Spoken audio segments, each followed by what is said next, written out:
no queda, digamos, coordenada para la acción, y que la acción entonces se sale del registro de la actividad del intelectual.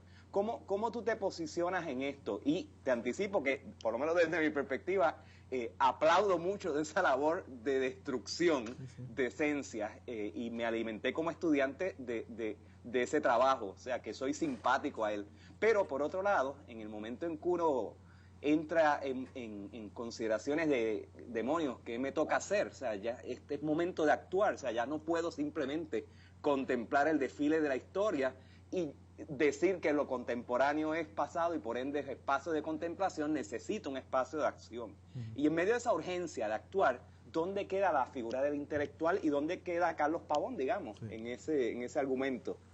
Pues mira, Miguel, yo te diría que ciertamente, digamos, en mi caso, yo vengo de una tradición, yo me involucré en las luchas políticas organizadas desde la adolescencia, desde los 15 años. Estuve organizando la juventud del PIB, en la GIE, organizando escuelas superiores, luego en la universidad, hasta que me fui a hacer estudios graduados después de la huelga del 82-83, fui militante de organizaciones, ¿no? Y participando en todo tipo de acontecimientos. Una militancia que siempre estuvo alimentada, afortunadamente, por el estudio y por la crítica, desde leer en seminarios El Capital hasta otras cuestiones. Pero me fui a hacer estudio graduado y ahí obviamente me desvinculé porque me fui, en ese momento coincidió con la ruptura de la organización en la que yo militaba, en la que estaba también Roberto Alejandro y otras personas, y nos fuimos a hacer estudios graduados, un poco saliendo del país, un poco buscando oxígeno, otros contextos, porque estábamos un poco asfixiados entre la policía, el FBI y la propia izquierda con la que estábamos debatiendo. Y a mi regreso me ubico ya como profesor y la concepción de intelectual militante no la tengo, o sea, de intelectual / activista, porque un poco fui cultivando y refinando una concepción que ya venía ejerciéndose desde la crítica propia de las organizaciones, de reivindicar lo que llamó Althusser la práctica teórica. Es decir, que la teoría y la labor intelectual del pensar es una propia forma de praxis, con sus limitaciones, por supuesto, y que la contribución que uno puede hacer fundamental, sin excluir que yo como ciudadano puedo tomar la calle y participar en actividades, es dedicarse uno a la reflexión crítica de los asuntos que nos convocan y contribuir a ayudar de alguna manera, aunque sea limitada, a complejizar fenómenos de nuestro momento. Y en ese sentido, pues se puede decir que yo he limitado mi acción intelectual a ese tipo de acción, de práctica, con todo lo que se pueda decir que, bueno, eso no conlleva otras formas de práctica. Yo creo que aquí hay una tradición demasiado fuerte, digo aquí, me refiero no a Australia, me refiero a Puerto Rico, pero corre en otros lugares, de un cierto antiintelectualismo, un cierto rechazo a la discusión teórica, a esa labor en sí misma, como una labor que hay que asumir. Yo no rechazo para nada otras formas de actividad o de praxis, si se quiere usar esa palabra, pero sí reivindico mi derecho a intervenir, porque yo lo considero como una intervención política, desde el programas de radio, entrevistas, artículos en periódicos, lo propio que enseño en las clases, y por ahí uno asumo eso. Quizás alejándome de la matriz de la noción de intelectual comprometido o militante que cundió más fuertemente en los 70 y los 80, pero sin negar la necesidad de en este momento pasar de lo que tú llamas la fiesta de la destrucción, que yo creo que tuvo efectos políticos, a reconocer que en este momento eso no es suficiente.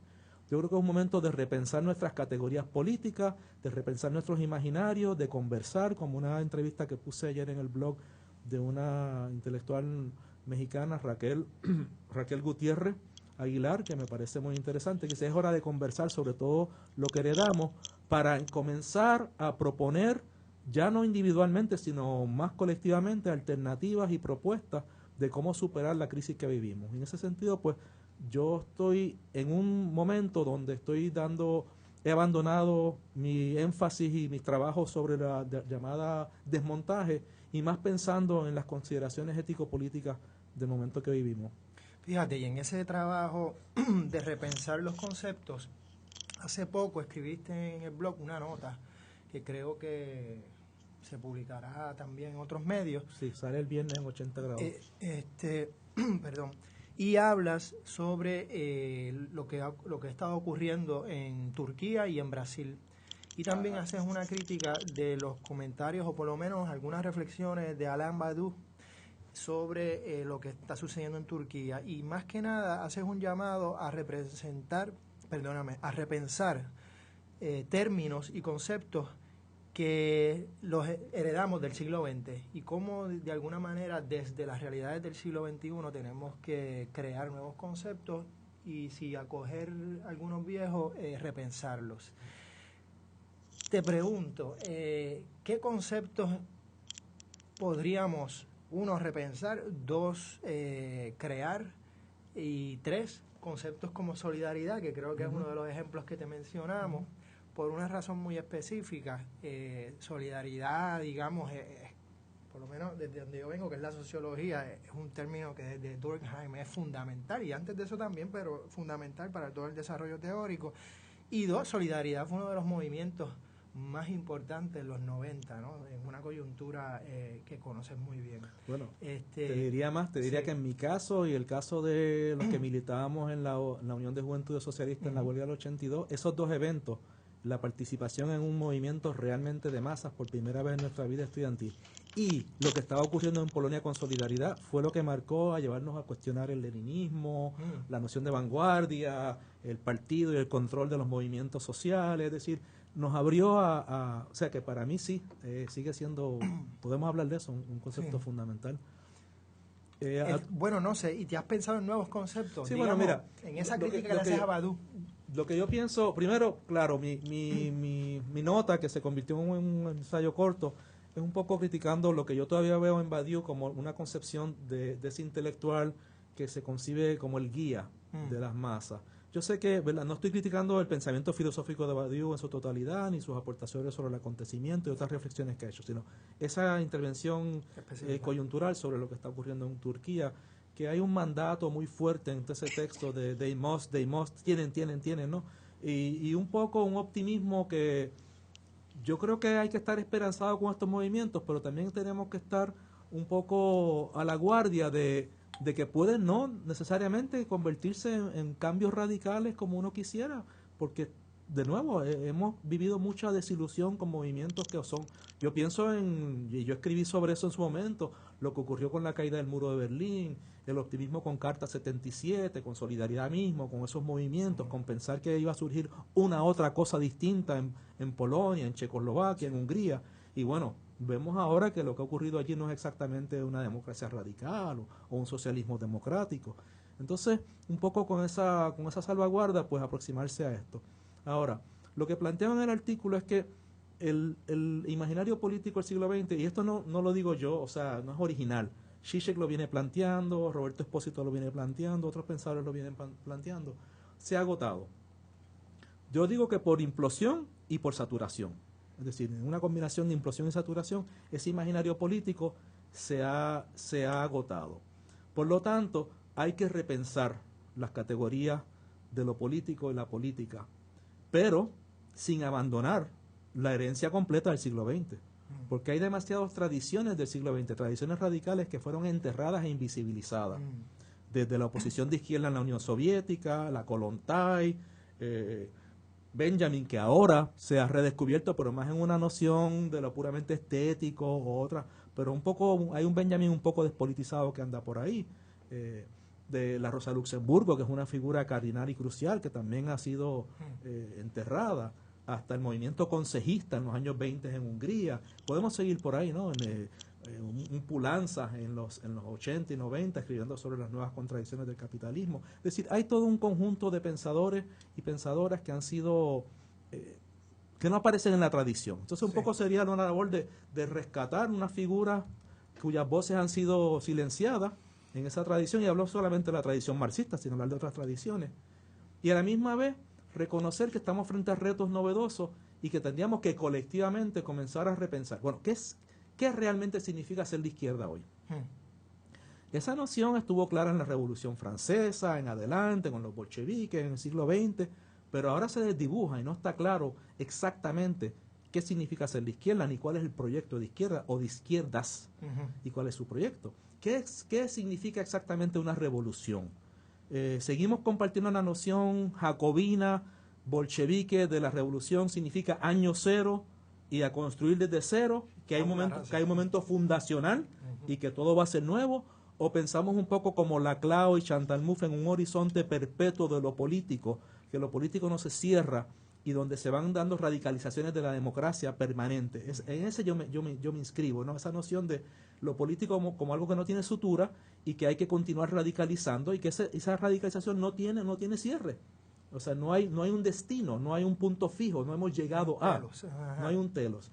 Entonces por ahí, ¿verdad? Esa noción de revolución yo creo que hay que cuestionarla, la noción de izquierda hay que cuestionarla, fíjate, y me interrumpen porque tengo la tendencia a seguir. No, tranquilo. Si uno coge la tradición socialista, las dos grandes tradiciones socialistas han sido fracasos. Las dos grandes, no estoy hablando de estas marginadas, invisibilizadas. La bolchevique, que se llamó la comunista, que tiene muchas vertientes, ¿verdad? La gran división chino-soviética, o la versión maoísta o la versión estalinista, que vinieron a ser formas, desde mi punto de vista, de capitalismo de Estado. Okay. Donde no hubo ninguna autoemancipación de la clase obrera, porque ninguna de esas dos sociedades tenía clase obrera mayoritaria, eran sociedades campesinas. O sea, fíjate que el socialismo marxista triunfa en toda una serie de países que Marx jamás pronosticó que hubiesen triunfado. O sea, no hubo una sola revolución socialista / comunista en un país industrializado capitalista. Fueron en países del tercer mundo de población fundamentalmente campesina. Y el proyecto socialista fue un proyecto de modernización brutal, pasando por una acumulación originaria de capital para supuestamente saltar la etapa capitalista para llegar al socialismo, pero se convirtió, desde mi punto de vista, en una forma de capitalismo de Estado. Con una concepción juridicista o jurídica del socialismo. Si la Constitución dice que es un Estado socialista y que los obreros están en el poder, pues están en el... Por eso Fidel Castro decía en Cuba que mientras el Partido Comunista tomara las decisiones, en Cuba había comunismo, socialismo, independientemente si era con inversión extranjera y con capital extranjero. La otra gran tradición, entonces esta tradición fue impugnada por las revueltas en Hungría en el 56, por Praga en el 68, por diversos movimientos, por el trotskismo, por toda una serie de movimientos. La otra gran tradición, la socialdemocracia, ¿verdad? Que fue en la Primera Guerra Mundial que esas dos tradiciones se rompieron. Bueno, la socialdemocracia lo que ha sido es la ideología, el discurso que ha modernizado el capitalismo en España, en Francia, o sea, se convirtieron en administradores del capitalismo, ambas con concepciones estatalistas. Entonces, si esas son las dos grandes tradiciones del socialismo, hay que buscar otra concepción que no vaya por ahí. Entonces, ahí que yo digo, hay que hacer arqueología y genealogía de rescatar concepciones enterradas, no solo marxistas, sino de otras voces radicales democráticas del siglo XX, incluso XIX, y a la misma vez hay que pensar de que el mundo es otro, y de que hay que, por ejemplo, esta intelectual, Raquel Gutiérrez, hablaba de, y no es la única, se viene hablando de eso, de impulsar lo que ella llama la idea fuerza de lo común. A mí me atrae mucho ese concepto como imaginario político, lo común. La idea fuerza, así ella llama así, idea fuerza, ¿no? Que es una concepción marxista de la idea fuerza, ¿no? Y que lo común puede ser un aglutinante programático para este momento. Yo creo que por ahí habría que elaborar más. Muy bien. Con esa reflexión vamos a una pausa y nos vemos muy pronto aquí en Puerto Crítico con Carlos Pavón. Oye, para bailar la bomba buena, tú lo tienes que sentir. Yo te invito a bailar la hora, no te vengas a cohibir. Somos hijos de Aguaybana y le invitamos a escuchar todos los martes el ritmo de este tambor. Desde Puerto Rico y para el mundo, al ritmo del baile y la música repicando. Todos los martes a las 6 de la tarde escuche el primer programa de bomba en la red. Solo por Bonita Radio, en línea con tu mundo.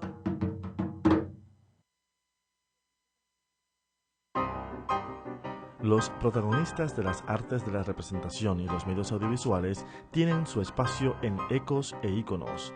Conoce a los artistas que han trascendido el tiempo a través de sus aportaciones artísticas.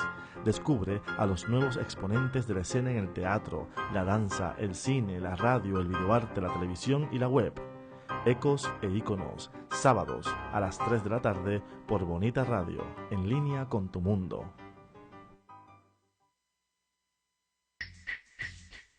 Sinestesia, un espacio dedicado al cine, moderado por Chemi González, Eyeri Cruz y un grupo de colaboradores entusiastas del séptimo arte. Sinestesia explora diferentes puntos de vista de películas independientes, comerciales, nacionales, internacionales, documentales, ficciones, animaciones y de todo índole. Descubre un cine que se nos presenta como estímulo los jueves a las 4 de la tarde por Bonita Radio, en línea con tu mundo.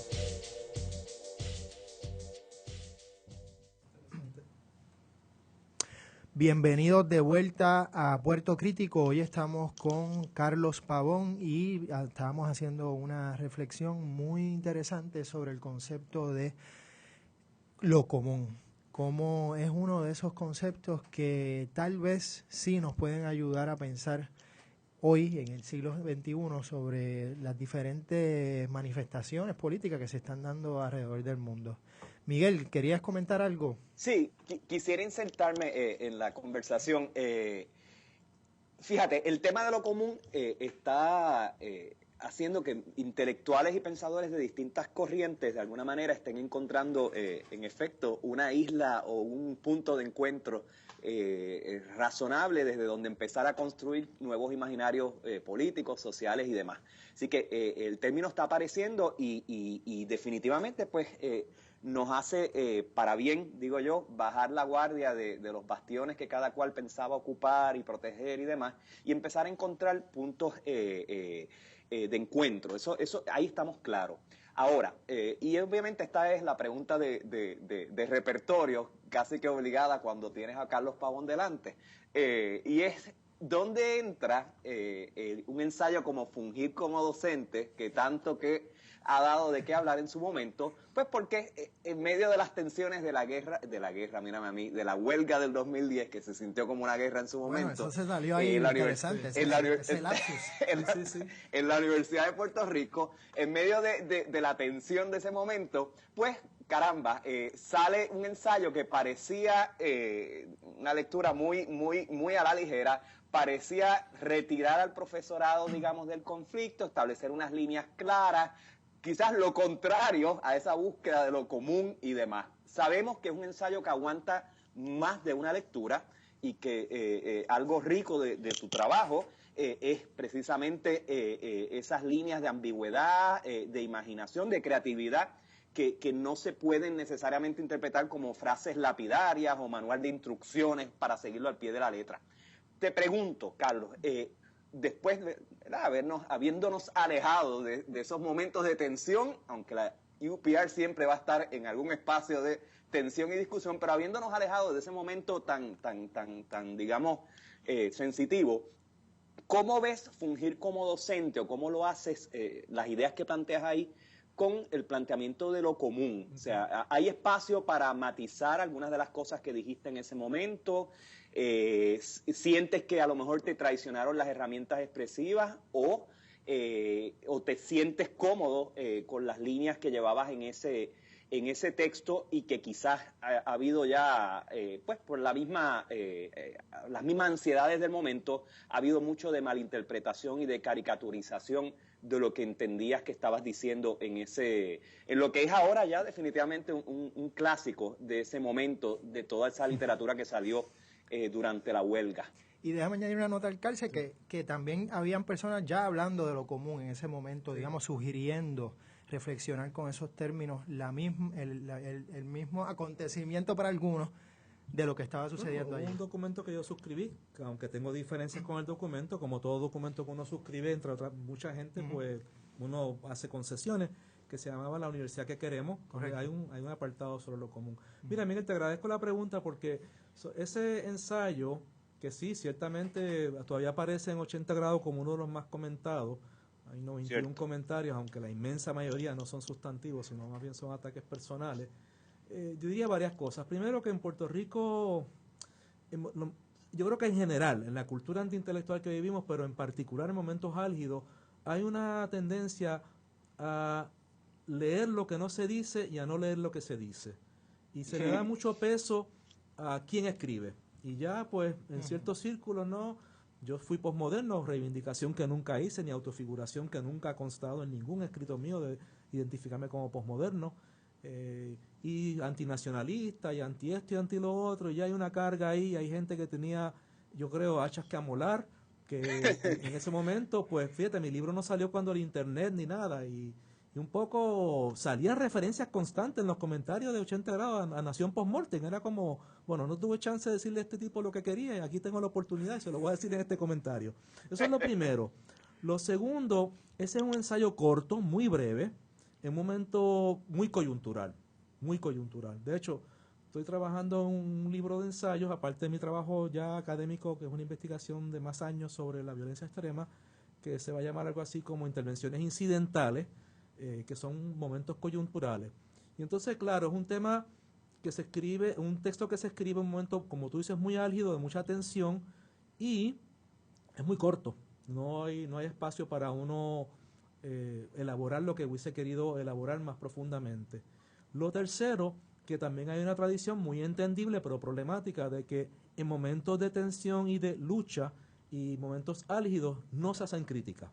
O sea, no se interviene para criticar. Hay que estar solidario 100%. Entonces, fíjate, es interesante una de las vertientes de críticas que permitió o planteó o se vio como una propuesta para que los profesores se retiraran del escenario. He vuelto a releer el ensayo, incluso anoche, porque en las preguntas de ustedes había referencia a eso, y independientemente de la eficacia con lo que lo hice, el objetivo mío de ese ensayo era todo lo contrario. No era un ensayo, y invito a la gente a releerlo, no es un ensayo crítico de la huelga, no es un ensayo dirigido a los estudiantes, aunque ciertamente en la coyuntura en que se escribe el ensayo es la segunda huelga, no es la primera. Esa segunda huelga ya había dejado, para mí y para mucha gente, de ser una huelga en el sentido propio de la palabra, porque ya la universidad desafortunadamente se había normalizado aún con la presencia de la policía, las cosas se estaban dando normalmente. Mucho del liderato de la primera huelga, incluyendo a Arturo Ríos Escribano, y a Iván Char y Mariana Iriarte, estaban en contra de esa segunda huelga, estaban haciendo una función crítica, aunque obviamente no de denuncia ni de condena de esa huelga. Muchos profesores que habían apoyado firmemente la primera huelga no lo estaban haciendo. O sea, esa segunda huelga fue muy problemática y muy diferente a la primera. Pero mi preocupación no era la huelga estudiantil, porque yo digo claramente en ese ensayo y otro que escribí durante la primera huelga, que se llamaba La Estrategia del Cierre, que las decisiones de los estudiantes son decisiones de los estudiantes y hay que respetarlas y tienen su autonomía. Mi problema es que los profesores, para poder construir lo común, para poder construir alianzas efectivas, los profesores tenemos que autoorganizarnos como un sector. Tenemos que tener autonomía y organización propia. Los trabajadores la tienen en la universidad, los estudiantes la tienen, los profesores no la tenemos. Entonces, lo que yo veía era una especie de solidaridad acrítica de un grupo que asume la representación de la totalidad del claustro, es la APU, que aún en sus filas había disidencia y que no hay manera de que los profesores tengamos una voz potente porque no somos capaces de autoorganizarnos políticamente como un sector. Porque es cierto que somos parte de una comunidad universitaria, pero cada sector tiene contradicciones con el otro y cada sector tiene contradicciones internas. Los profesores tenemos que resolver nuestras contradicciones internas autoorganizándonos. Por ejemplo, un corolario, y fue algo que me preguntó alguien en los comentarios, un corolario lógico del ensayo mío era que si los profesores se expresan, deliberan y democráticamente se expresan, por mayoría, a favor de apoyar de tales maneras la huelga, yo no puedo objetar a eso, ni podía objetar a eso. Yo lo que objeto es que un grupo, una fracción de los profesores, bastante minoritaria, se adjudique la representación de la totalidad de los profesores y ande dando declaraciones de apoyo cuando aún miembros de la APU en ese momento estaban dando clases en distintas librerías y en distintos espacios como la Fundación de Sila, cuando había administradores que eran profesores que apoyaban la huelga, que estaban haciendo su trabajo de directores de departamento.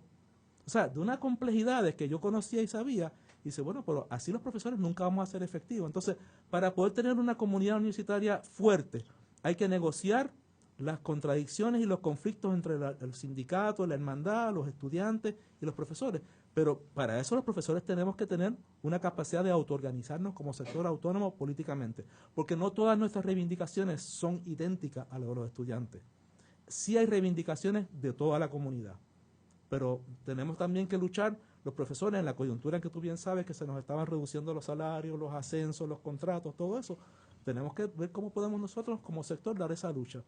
Yo creo que si el artículo se leyó como un llamado a retirarse los profesores del escenario, pues no cumplió su objetivo para nada.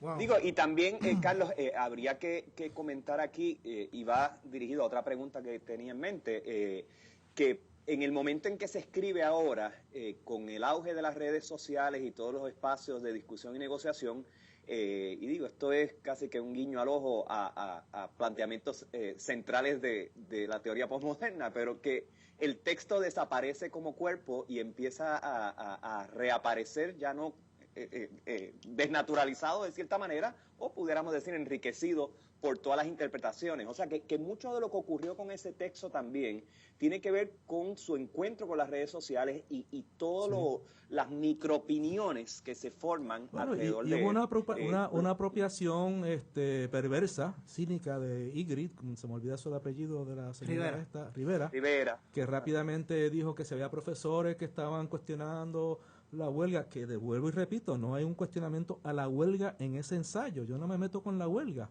Que además, en todo caso, es una discusión de forma de lucha. Yo siempre apoyé las reivindicaciones estudiantiles. En todo caso, podemos discutir sobre si la táctica es efectiva, si se agotó, si la huelga ya dio lo que iba a dar, si había que pasar a otro tipo de forma organizativa. Pero en todo caso, es una decisión de los estudiantes, siempre ha estado claro. Ahora, asimismo, las decisiones de los profesores sobre cómo intervenir tienen que ser de los profesores. Y tenemos que ser capaces de organizarnos con voz propia.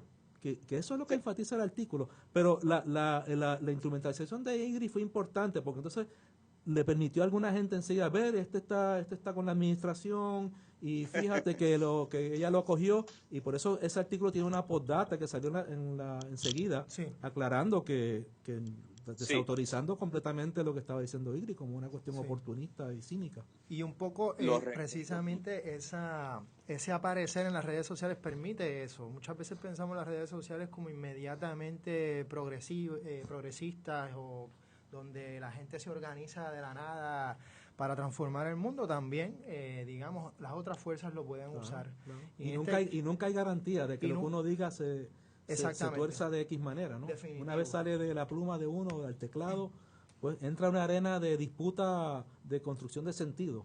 Exactamente, definitivo. Y otra cosa que a mí me gustaría traer, un poco Miguel trae el artículo Fungir como docente. Recuerdo en un tipo de panel que hubo en la tertulia de San Juan, yo asistí, donde tú discutías las diferentes... No me acuerdo ahora, que si no me equivoco, los diferentes discursos del soberanistas en Puerto Rico. Y hacías una crítica del por llamarle así, del neosoberanismo. Y en un momento alguien te preguntó o tú, si tenías esperanza o cómo tú veías el panorama, y tú dijiste, mira, para mí esto se fastidió. O sea, básicamente esto no tiene arreglo. Claro, esto fue antes de la huelga, esto fue antes de varias cosas. Y dijiste, en cierta manera yo me conformo con que por lo menos hayan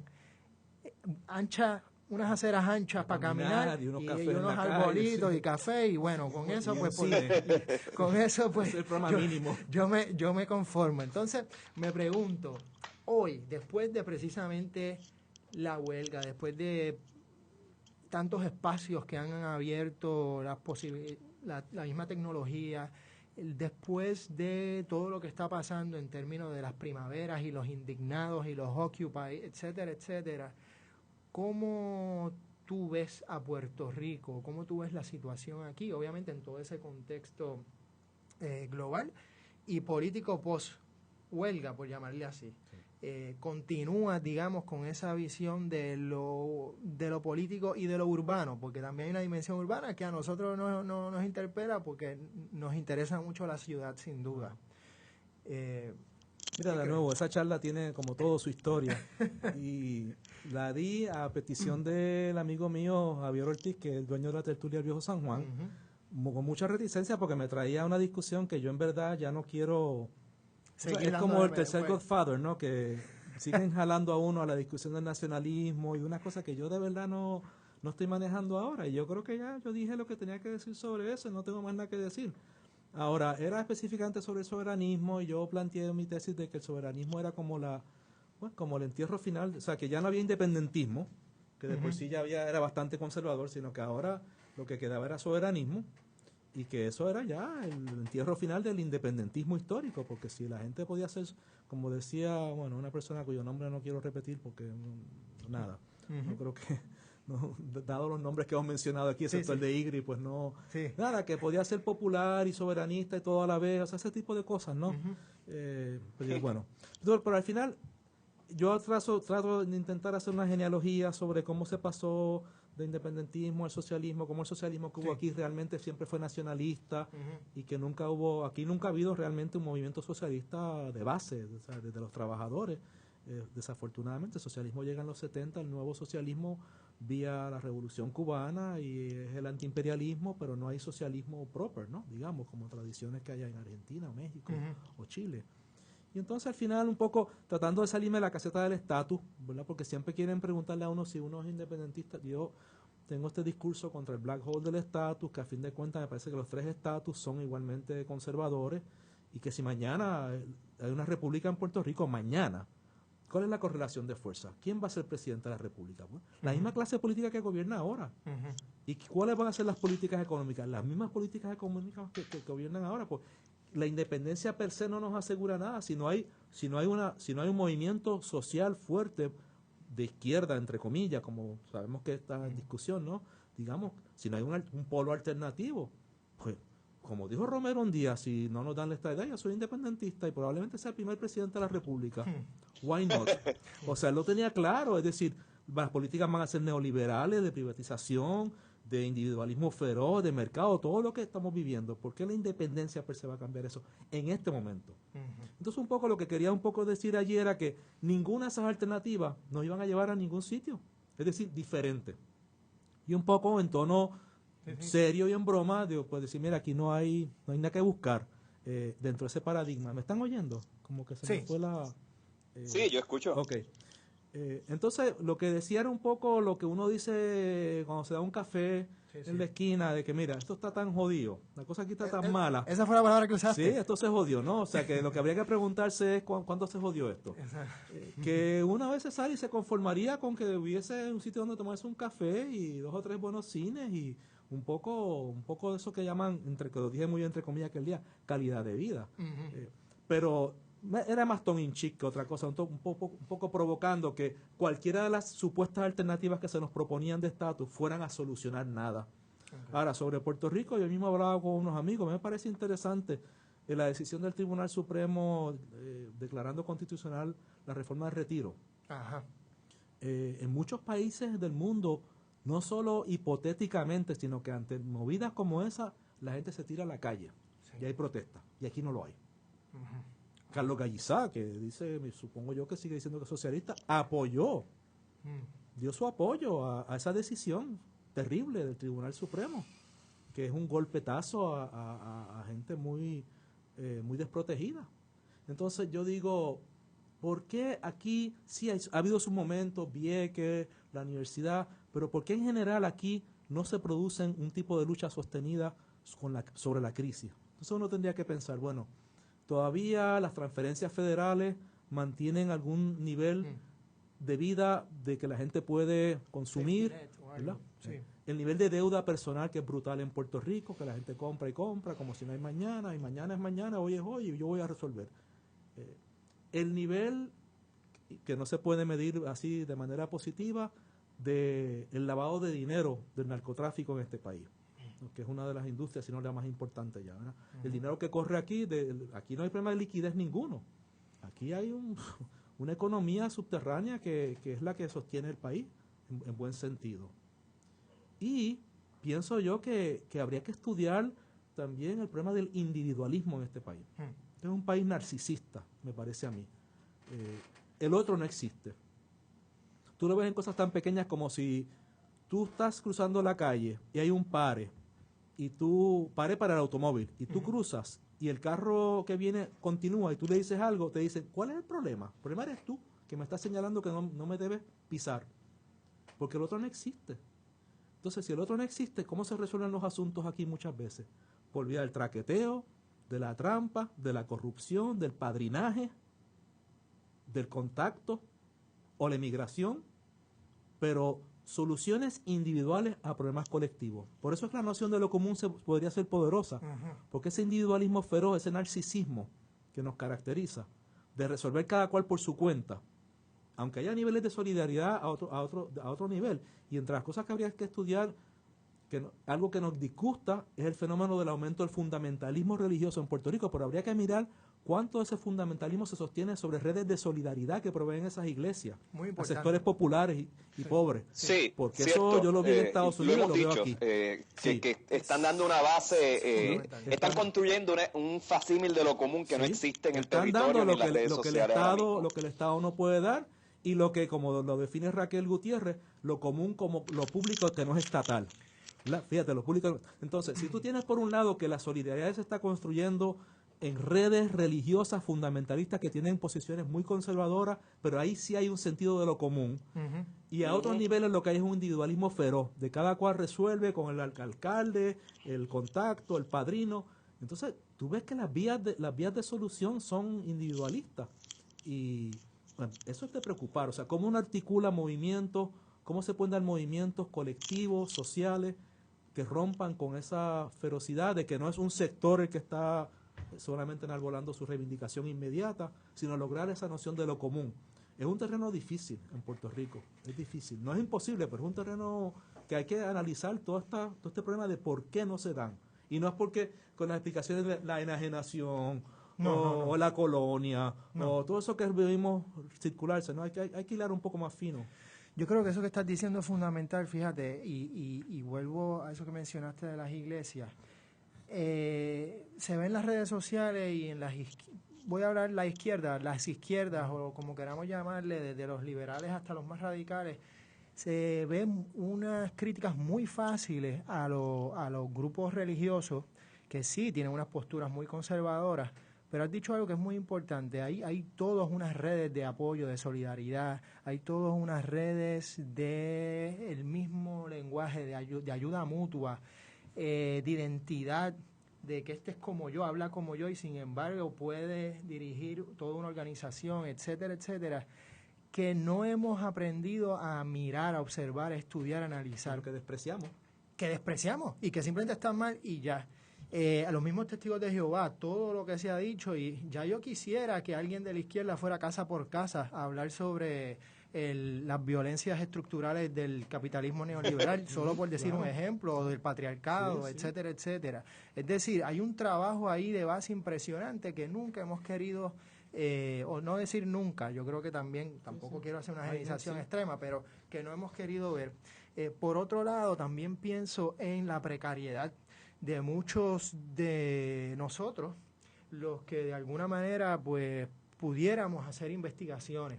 Y digo, yo me sincero aquí, yo estoy sin un trabajo formal desde hace 2 años. O sea, eso es muy importante lo que estás diciendo ahora. Por dar un ejemplo, ¿no? Buscando maneras de sobrevivir, pero tú no tienes idea del hambre que yo tengo de hacer investigación sociológica, porque para esto hay que hacer investigación. Claro. No se trata solamente, y obviamente con todo el amor que le tengo a la teoría, no se trata solamente de teorizar a partir de conceptos, sino investigar, observar, hacer etnografías, entrevistar gente, hacer estadísticas y junto, obviamente, a la reflexión teórica, elaborar conocimientos, producir y crear. Porque solo así, me parece a mí, pudiéramos profundizar y crear todo un cuerpo, digamos, que pudiera ayudar a organizar. Pero fíjate que eso mismo que tú dices, habría que añadirlo como un factor adicional a lo que dije, o sea, la precariedad, lo difícil que es la vida cotidiana para tanta gente en Puerto Rico. Sí. Hacer una gestión te coge el día, hay que llevar los niños a la escuela, los que tienen niños, hay que recogerlos, hay que llevarlos acá, hay que hacer, es decir, ¿quién puede estar, digamos, permanentemente movilizado? Que es uno de los problemas que ocurre también con los Occupy. Es decir, la gente tiene que dejar la plaza en algún momento porque la gente tiene que retornar o al trabajo o a resolver sus asuntos. Entonces, sí, los estudiantes quizás pueden más que menos, pero, es decir, entonces, aquí eso también aprieta mucho. Es decir, como la gente está resolviendo como puede y están tratando de hacer otras cosas, es un poco difícil. Entonces, si tú combinas esos factores, digo, estamos aquí dando unas hipótesis que habría que realmente, como tú dices, trabajar e investigar. Se vuelve difícil. Ahora, yo estoy convencido de una cosa. Mientras la cultura política puertorriqueña siga ensimismada en el debate del estatus, que como si eso fuera una cosa que fuera a resolver, lo que hay que pensar es, creo yo, asumir la cuestión, como siguiendo a la Claudia Mouffe, un poco lo político como ese espacio de fuerzas antagónicas y cómo se negocian los antagonismos, y tratar de construir un polo social que asuma lo común o la cuestión social como se llamó desde el siglo XIX, y entonces desde esa fuerza tú después optas por el estatus que te dé la gana, porque las medidas, pero si tú no tienes debilidad, si tú no tienes fuerza en este movimiento, llamémoslo de lo común o lo social o como tú quieras, la cuestión de la igualdad, ¿verdad? El gran divide desde el siglo XIX, libertad por el liberalismo, igualdad por todo lo que se ha considerado izquierda. Yo creo que eso sigue más o menos vigente, la noción de esa división entre la defensa de la libertad de propiedad y de mercado contra la noción de igualdad. Pues si tú no logras que ese polo, el polo social, se fortalezca, no importa el estatus. Esa es mi contención. Lo que importa es construir un polo quizás fuerte. más grande es que hoy en día las izquierdas más digamos, radicales están celebrando la decisión del Supremo. Exacto, en las redes son las paradojas sociales de este con país. respecto al matrimonio egalitario. Esas son las paradojas. O sea que nos estamos viviendo un espacio de reivindicación que no fue gestionado desde Puerto Rico necesariamente, sino desde el centro del poder, con una jueza puertorriqueña, en este caso, siendo parte de ese banquete del poder. O sea que muchas de las ambigüedades que tú habías, con las cuales te lanzas en Nación Postmortem, y sé que no queremos volver a ese referente, pero curiosamente se cumplen hoy de una manera pues que quisiéramos verlo como posibilidad y no necesariamente como la claudicación de un proyecto de país, ni mucho menos. Bueno, estamos obligados a ir cerrando el programa, así que yo creo que hay unas reflexiones importantes. ¿Cómo construimos lo común a partir de nuestras realidades aquí en Puerto Rico, aprendiendo y bebiendo de diferentes fuentes a través del mundo, desde el mundo árabe hasta obviamente más cercano, el mundo latinoamericano, Estados Unidos, Europa, a través de las luchas que se están dando? ¿Cómo construimos por lo menos unas bases, una infraestructura de solidaridad y convivencia que definitivamente la hemos visto erosionarse cada día más, década tras década?